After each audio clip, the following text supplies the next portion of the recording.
Well, I appreciate everybody coming today. My name is Gary Drennan. I'm a member of the Advisory Council for the Transportation Coalition of Tennessee.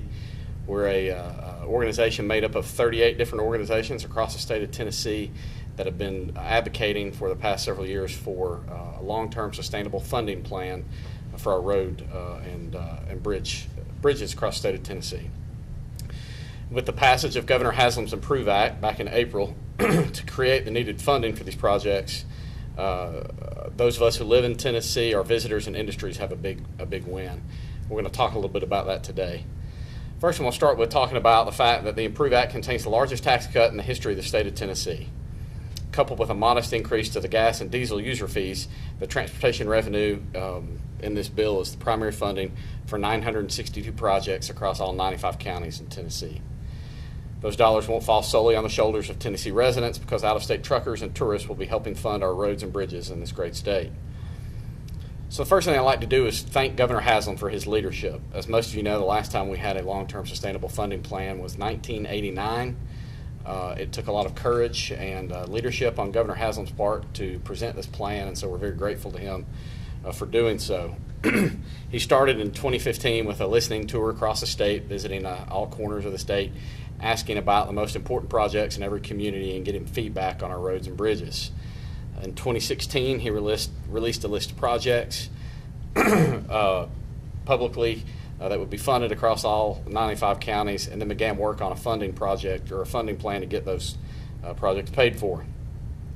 So in late 2016, legislators gave feedback to Governor Haslam. They liked the projects, but they'd like to see those coupled with tax cuts. So in early 2017, the governor released his Improve Act.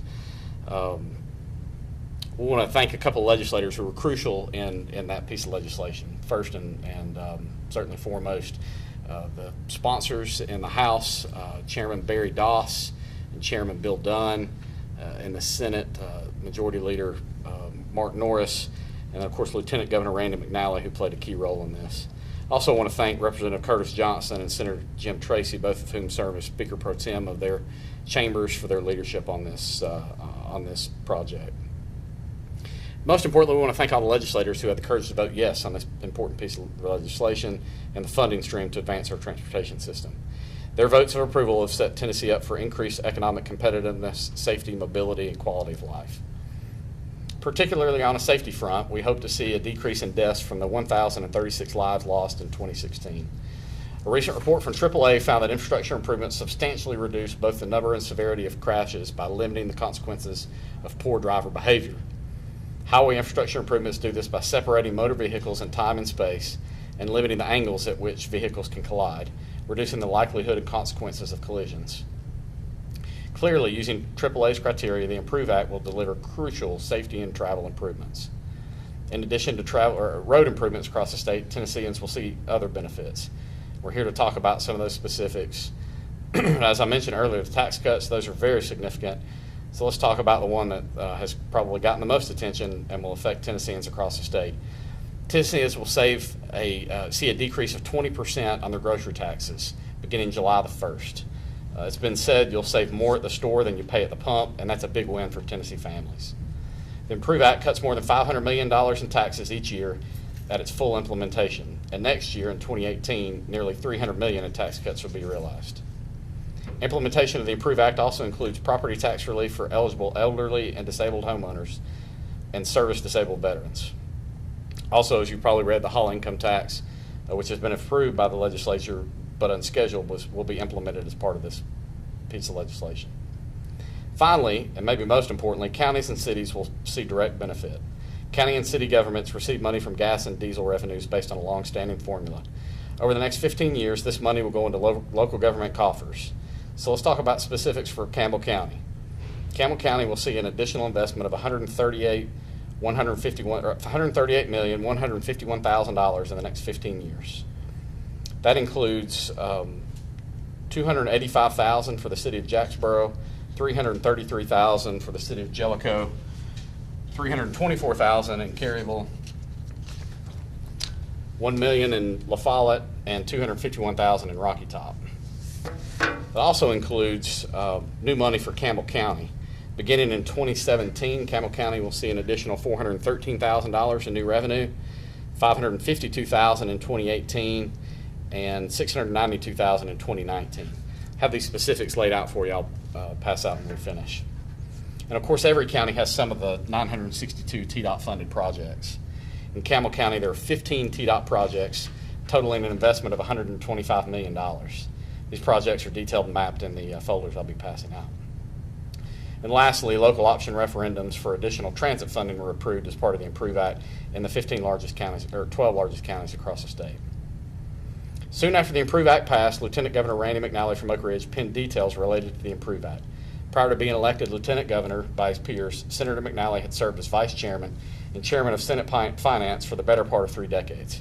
Here's a direct quote from his note. "Rebalancing our revenue to restore our road funding and slashing taxes going to the general fund is the right thing to do. It's the conservative thing to do, and it resulted in the largest tax cut in Tennessee history. Don't let anyone tell you any differently." The legislators who delivered what Randy McNally referred to as the rebalancing of revenue have secured the future of our great state, and all Tennesseans owe these wise and forward-thinking legislators a big thank you. The coalition is proud to have played a role in the outcome of this important legislation.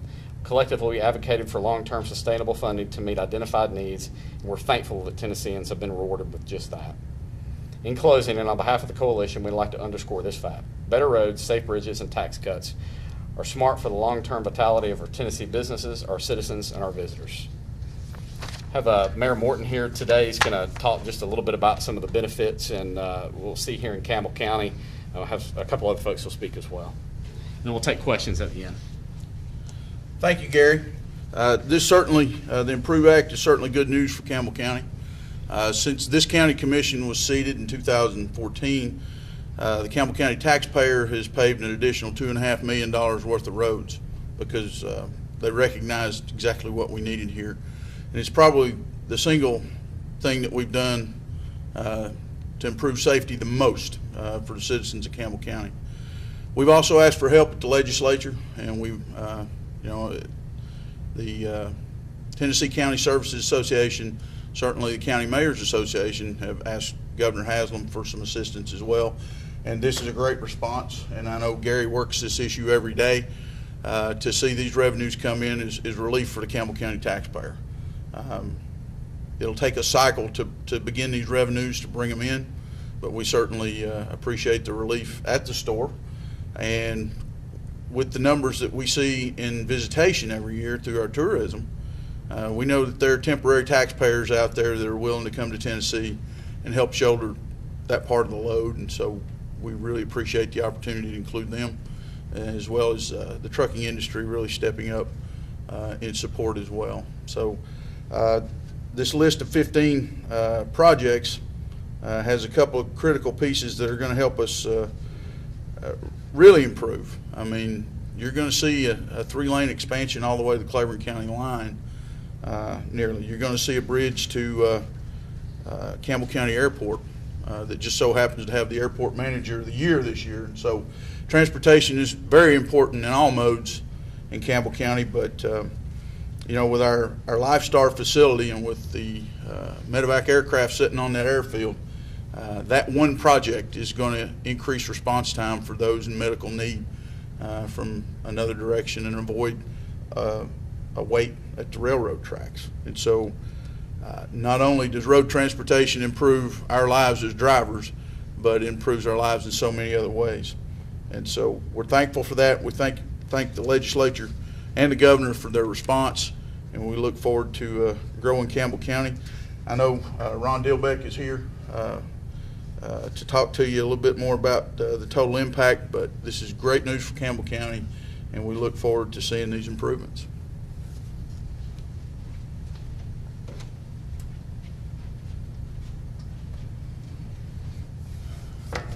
You know, I appreciate the opportunity to stand here in front of y'all today.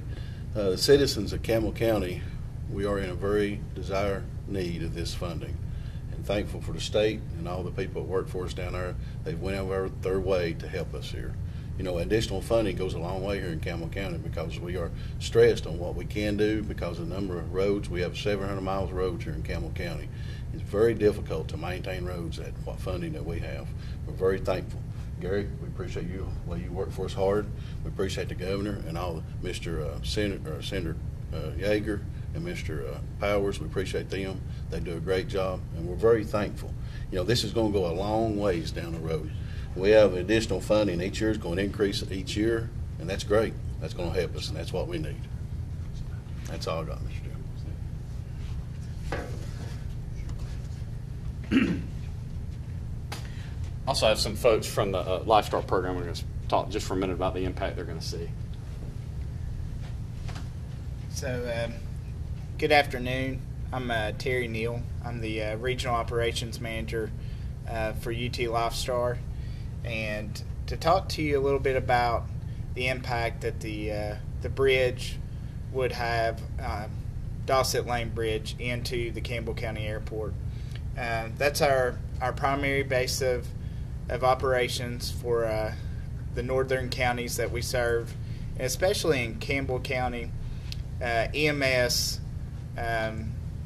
brings patients to us there at the airport quite frequently, and if you think about it, for those of you who are familiar with La Follette, the whole strip there's pretty well populated with businesses, and in the evenings you may see us land at a school, or you may see us land in a parking lot somewhere. But during the day, all those businesses are occupied. All those schools are occupied with children. So EMS will often elect to bring the patient to the airport, and that will be the quickest way to evacuate the patient to Knoxville. So the two main barriers that we face are the train track. So if they're bringing us a patient, there's a chance that they may get delayed by a train coming to us. Also, the other is it's an industrial area, so you have a lot of truck traffic in and out of that area. And if that were to be blocked somehow, we could always come across the road, but then it takes time. You have to call out the fire department, you have to call out, you have to get law enforcement, then you have to evacuate the people out of the area that we're going to land. So it's really the safest option is to transport somebody from the airport southward. So for us, that would be nice to have another entrance in there. And if you're coming from the west end of Jacksboro in, obviously it's going to cut the travel time down, getting the patient there to us at the airport. So, anybody have any questions? Listen, we'll take questions for anybody now if you're ready. I guess my question with regard to Lifestar, this is going to give you really two options. Yes. Come in the old way or come in on the bridge. Yeah, and working at that base, prior to being the operations manager, that was my base operation, so I'm really familiar with entering and exiting the airport. And the first thing that I really noticed was that's a very busy train track, and it didn't matter what time of day that you seem to be coming in and out of there. There's always a train, and you may wait 5 or 10 minutes on that train. The other portion of that is, if you think about it, say you have an accident in La Follette, and we're based here at the airport. Well, our response times are really fast. So in that time that it takes to set that LZ up, they probably could have brought them to the airport quicker. You see what I'm saying? So if they could get the patient and bring them to us, but then that same time that you might save bringing the patient to us, you might lose because of the train, or because there's a tractor trailer parked across the road. And it's not their fault. They're gonna move as soon as they see that ambulance, but you have a lot of tractor trailer traffic in and out of there. So What you're saying is you're getting a wash with your time if it takes 5 minutes from the hospital to get out here while Yeah. you're getting prepped to Right. take off. yeah, so if it's a 5-minute response time for us to fly to the hospital, say it takes us 5 minutes, or they could drive to us in 5 minutes. We can have the aircraft running, our crews are standing by, they bring us the patient, and we put them on the aircraft, and there's barely any delay in that patient's care. You know, as soon as they get there, we're sitting there running because we don't have to worry about our surroundings. We're in a secure area. They'll bring the patient right up to us, and then we'll depart unless they were to get delayed on their way there. So it'll be a nice option for us in that regard to really speed things up. And then if you're coming from the west side of town, you know, certain times of day the traffic could be pretty heavy. So once you get down to like the Wendy's there, you know, and school traffic, that's really heavy. But if you could come across Dossett, you could get in there pretty fast. So. Other questions? I guess I have a question for you, Gary. We have an issue here that I think is very simple to solve, and that is to time the traffic lights. If you're familiar enough with Campbell County or the 4-lane to know that when you get to Toe String Road, there's no traffic from it to LaFollette. Mm-hmm. But the traffic is backed up from that Toe String Road traffic light to Walmart generally every Friday, and generally every afternoon, school or not, it's backed up very thick. Is there any money, is there anything in these projects going to help us with our traffic lights and get this traffic flow better? Because, I mean, it's a real disservice to our community, and there's somebody who has the answer to that. And I think I have the answer. It's just because when the Toe String Road traffic light is out, it's not working. We don't have a problem. So I want to look at the project list, but generally what I would say is if you've got questions about a specific project like that, I would suggest calling TDOT, and I've got a contact person for them. I advocate for more funding for transportation all day long, but they don't let me do a whole lot of design work. There is some work, if I'm not mistaken, E.O., was there some work on Toe Bridge Road? Safety enhancement grants There's some bridge work on Toe String Road. Toe String Road, But specific right. to what Jim's talking about. Yeah. Probably more of a city-specific question, but we're still gonna need TDOT help in designing that solution. Yeah, it looks like there's a bridge on Toe String. That's a different deal altogether. So yeah. I'm not the right one to help you, but I'm behind you if you need it. Gotcha, okay, good enough. Anything else? What'd you say our total take was for Campbell County afternoon? So let's see. In 2017, it's 413,000. Ron tells us he's ready to start putting asphalt as soon as it gets here. I think was that. There you go. 413,037 dollars. In 2018, it's $552,829. Yep. In 2019, it's $692,621. And this is additional, and this is. That's right. savings From, It's additional revenue from the gas and diesel increases. And at 2019, that's fully implemented, so that the increases happen over the next 3 years, and so that 692, 621 is at full implementation. And of course, those are estimates based on how much gas and diesel is purchased. So what'd you say the estimated was in 2019? 692,621, and I'll have a packet for you. It's got these numbers in it.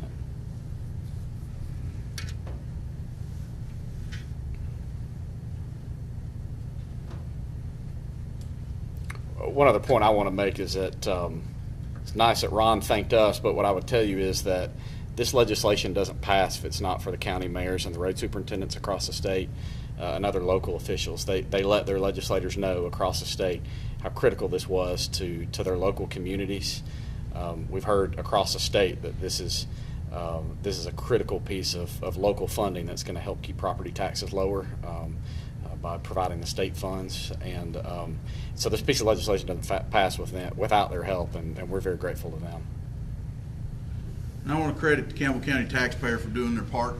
In the last 2 years, we've had two things that we didn't see for over a decade in the past, and that's a certified jail and a fully funded school system beyond the state minimum. And so those two things can sell Campbell County, and we've got to grow it. And growth means out in our future that we're going to service $80 million worth of debt that's on the books. And in the next decade and a half, we're going to need to look at a new Campbell County High School. And those things come along at $50 million a clip. So there's significant goals out there for us, and we need to continue to be responsible to the taxpayers of Campbell County. But this is a great first step in I think, properly aligning the tax burden at the state level with the fuel tax. So thanks for your work, Gary. Well, I appreciate you. I'll tell you, the first time I started working on this project, I ran into Mayor Morton at a meeting in Nashville, and he cornered me and to tell you what an advocate he is for your local community, and just started, we got to get this one particular, and it was a particular project was very critical, and I'm failing to remember what it was. It was a safety project that he was saying we've got to get this done. It's the way station at the Anderson and Campbell County line is what it And- is. And this, I think we've got an opportunity here. And he was advocating. Let me tell you, he doesn't let any moss grow under his feet. He works hard, and y'all are lucky to have him. Anything else? All right. Well, thank you all so much for coming.